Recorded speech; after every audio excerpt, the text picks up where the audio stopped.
Hey everyone, it's Wes. Welcome back to the channel. This video is a follow-up to my previous one about the end of Statsland, my digital fantasy video game business.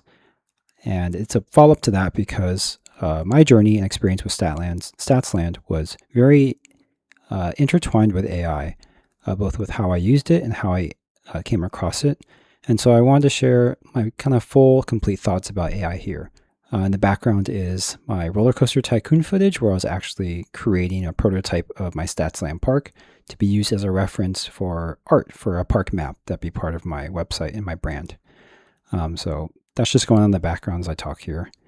And my summary about AI is that it is a really powerful and incredible piece of technology that has really strong potential for great good in the world. Like most technological advances in our human society, AI is a shortcut for people to save time, money, etc. And shortcuts are not inherently bad, but I believe specifically with AI, the over-reliance and quote-unquote capitalization or commercialization of AI to be a moneymaker and to always drive monetary value is what I believe is making AI actively harmful to all walks of life, whether you're using it, consuming it, rich, poor, etc. And so the way I view my thesis or theory, I guess, about AI is in the metaphor form is that it's a shortcut. And I'm thinking of like you're living in a country and you have this whole nature to explore, a jungle, a forest, and AI is your shortcut to make it to certain places faster or to go home. So my scenario number one in this metaphor is that you are using your AI to create a shortcut to you to find new places. And I think the optimal use of this is very individual, like you know where you want to go. You have context for your environment. When the AI does some shortcut to go between this tree, go around this bend, go over here, you have an understanding like, oh, I can see why it's doing that. I just never tried it, or I didn't have the time to optimize it or test this out. And you're able to like learn about your environment and learn why this is a shortcut. And you can use it, or you can also choose not to use it because you want to keep exploring to try to find a new shortcut. Real life use cases of this are like using AI to read a really long document. You know generally what's in it, but you just kind of want the summary. You know where you want to go. You've been to this waterfall you love seeing a bunch of times, but you just found a quicker way to get there. That's great. Doesn't take any extra money or extra investment, and you're not losing your ability to read by just using it a couple times on long documents. Other uses of this are like using a translating app to translate a sign for you, or making a funny meme for your friends. Like I think these are all just things that can add a little tiny bit of value to your life without too much cost and without you losing the sight of the, pun intended, forest through the trees. You know you're using a little shortcut, but you know this area, you know what you're doing, and it's just for you, or maybe just for you and your friends, or you and your family. It's not something you're trying to share with the whole world. Because as I'm going to get into, that's also where I feel like a lot of the issues come. Because the more you're sharing it, or the more you feel the need to justify it, or you bring money into all this stuff, which in this society, in our world, everything is pretty much run by money. If you can't make money from something, it's not going to get done, or it's not going to keep going. And I think that's where a lot of the issues are coming, where money is becoming the main driver and the main importance of AI versus the good it can do, or how it's helping people, or even really the bad of doing it, how it's affecting other people. Money is being raised to the top. And so even in my ideal scenario here, we're using it a few times to improve your productivity in your life, maybe get a couple ideas for something, but you're not just copying and pasting it somewhere else. But even then, it's only good in moderation. You need to use your judgment about, sometimes AI is wrong. You need to be like, oh, I know that this path that told me this time is actually going to be wrong. Or like it's telling me to go through this meadow of flowers to trample them. I'm going to decide not to do that. I'm not going to do something that may be a little unethical or is skirting the lines or hurting the long-term impact of my area, my society. That's also something that is lost when we prioritize money over everything. with not looking to the future, only looking short term. And so like that's scenario one for me. Like you're using it for your individual good, you have context, you have knowledge, and you're not overusing it. But then we get into the scenario two where you're paying for the AI and you're being sold the path. You're being sold the AI tool to make the path for you. And so the downsides of that are if you completely rely on the path, you start to lose your ability to do whatever it is that the AI shortcut is doing for you. Whether I said your reading comprehension, if you put everything, not just big documents, but everything into ChatGPT to summarize it for you, you're going to lose your ability to do reading comprehension. If you make a path every single time you want to go every single place, you're not going to learn your ability to explore or read nature cues in this example and all that sorts of things. And I experienced that with StatsLand, whereas when I started using AI to code, it was great. It was way better than I could have ever imagined because it just really improved my productivity. I used it for pretty much like 2 months straight because it saved me a lot of time. I didn't have a lot of time working on StatsLand. After my son went to sleep each night for a couple hours in the middle of the night, AI was great. It saved me a bunch of time. But then my skills were atrophying. I could tell. If I needed to go fix a bug, I couldn't fix it as fast. And the code that was written, I didn't write it, so I had to try to understand it. Or the other option is you pay or you ask your AI to do it, to fix it again, to do the fixing of the thing that it made in the first place that you asked it to do right, but maybe it made a small mistake, or maybe it didn't capture an edge case, or there's a bug that you found that you couldn't even imagine, so you couldn't have told the AI to look out for it. But now you have to go tell the AI again. You rely on it to go fix itself. And so you're really just stacking reliance on it. And then further digging that hole of you're not able to read your own code. I'm using coding example here because that's my context of using AI here. And you really just become more and more dependent on it. The other real relevant use case of this is just like chatbots where they are designed for you to keep using them. They're not designed for you to get to an end goal. They're designed to get you to use them as much as possible. So this gets to all the AI psychosis cases of people, having delusions with their chatbot or committing suicide because they listen to their chatbot too much or being too reliant. All the things that are like having these like emotional or parasocial implications because these things are made for you to keep using them. You are being sold this tool, this path, and you're being told that this is essential for whatever task it is, friendship, coding, making art.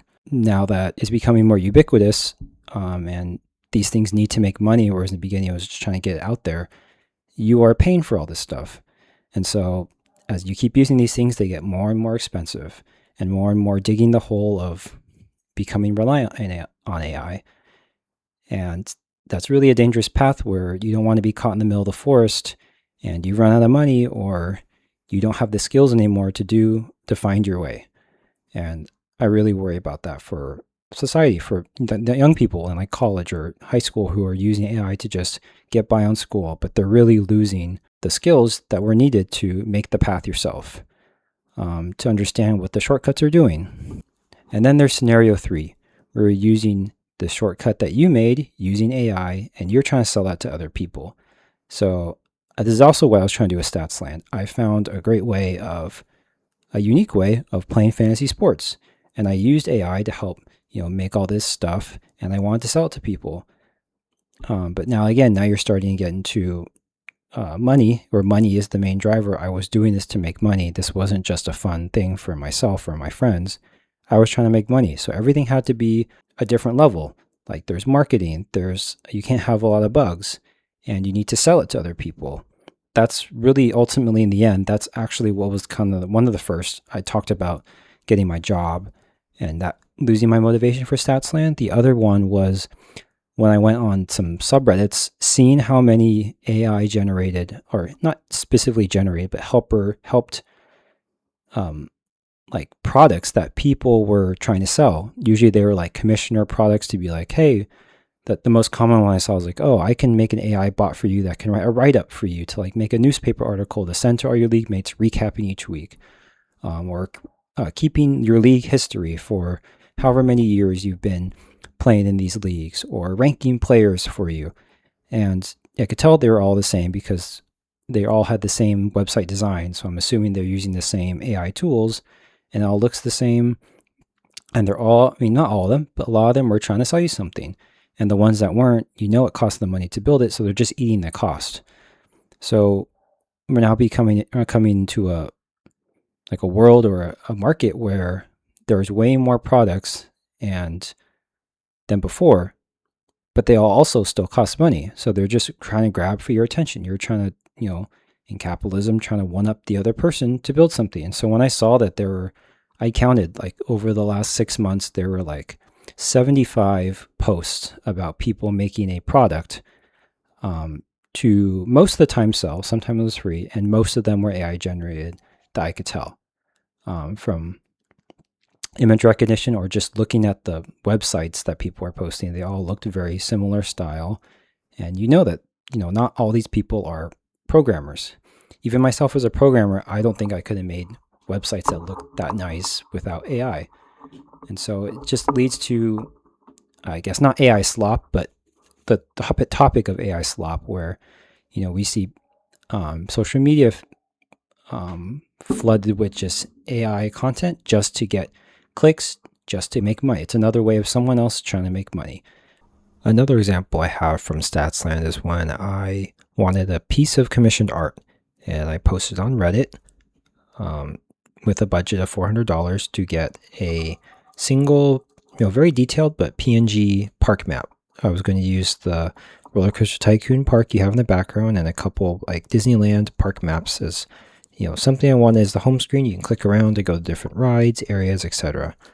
So I posted it on Reddit, thinking that was better than like Fiverr, that has apparently been known for scams and stuff like that.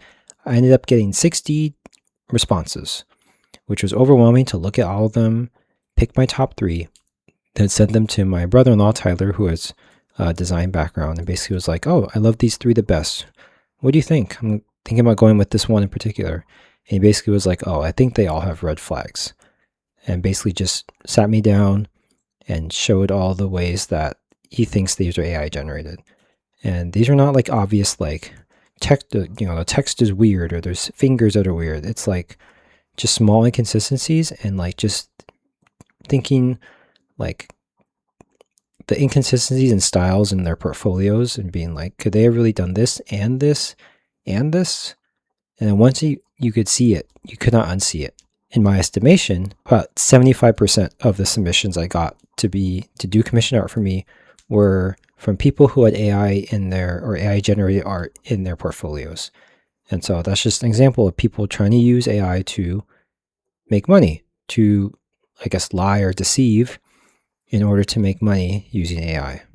And then that's even worse when the people, those doing that are not just people like me trying to make, a little bit of money off this unique idea, but it's corporations who are using AI to, you could say cut corners, but it's really to cut costs, to lay people off so that there's more profit. So you don't need to hire 10 graphic designers, you can hire 5 and have a few things be AI generated.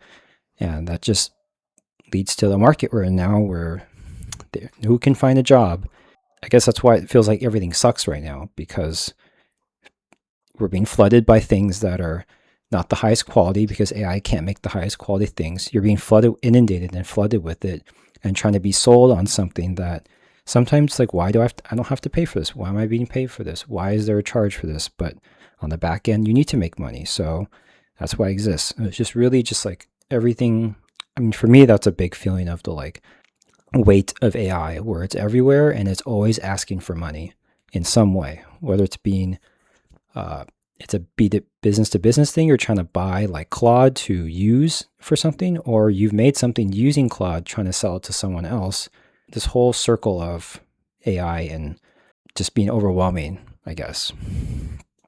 And that leads me obviously to the AI economic bubble, where it's very true that all these companies have spent trillions of dollars into this AI umbrella where there's not a lot of money being made out of it.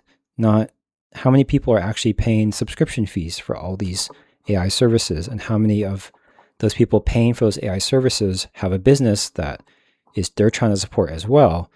And so all this money is being put into AI, and I believe there cannot be a payoff that fulfills all that. So there is a bubble that's going to pop. I don't know what that looks look like, but it's a little scary to think about.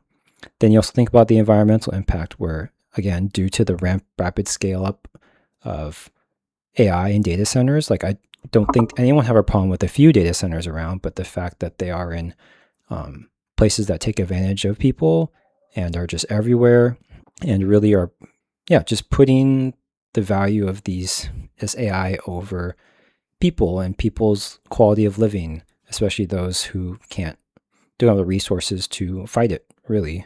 It's really sad. All this AI stuff is being thrown at you. You're being told it's important. You're being told it needs to have monetary value. And if not, you're being left behind. And I think my fear, I can't really reconcile the economic parts of all this, where we live in this capitalist society. There's money involved. I don't know what's going to happen to all of that stuff. But I do worry about the social impacts of not being able about just outsourcing AI to do everything. Even if you make it better, which I think AI will get better in the future. So it's even more reason to give AI more responsibility. I don't worry about the outcome of like Terminator or something like that, where AI becomes too smart and takes over. I worry about the situation like WALL-E, where humans have just voluntarily given everything to AI. And we lose our humanness. We lose the ability to critically think, problem solve, have the desire to go out and create or be curious, think outside the box, to do dumb things, to do smart things. And it just becomes boiled down to everything is the same. Like with AI slop, everything's the same style. And so those are all obviously terrible downsides, but I do think there is a small sliver of hope. I do think over time AI can improve. I think of something maybe like Baymax or a Waymo that is better, that it actually can be a net positive, where it takes dangerous drivers off the road or tired drivers, etc. And I do think that's possible. However, in the current system we're in, the way to get there is going to be through more money, through more investment, through more harms of AI. And I don't see that changing. It's going to be an incredibly messy and bumpy ride to get there.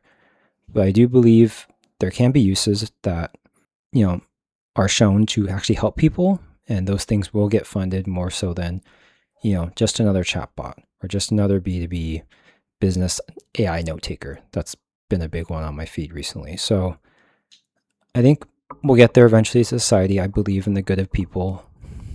I'm becoming a lot less so as I get older, but I do believe there's hope. And so what are your thoughts? I would like to hear what you guys think, and be on the lookout for another video coming soon. Bye.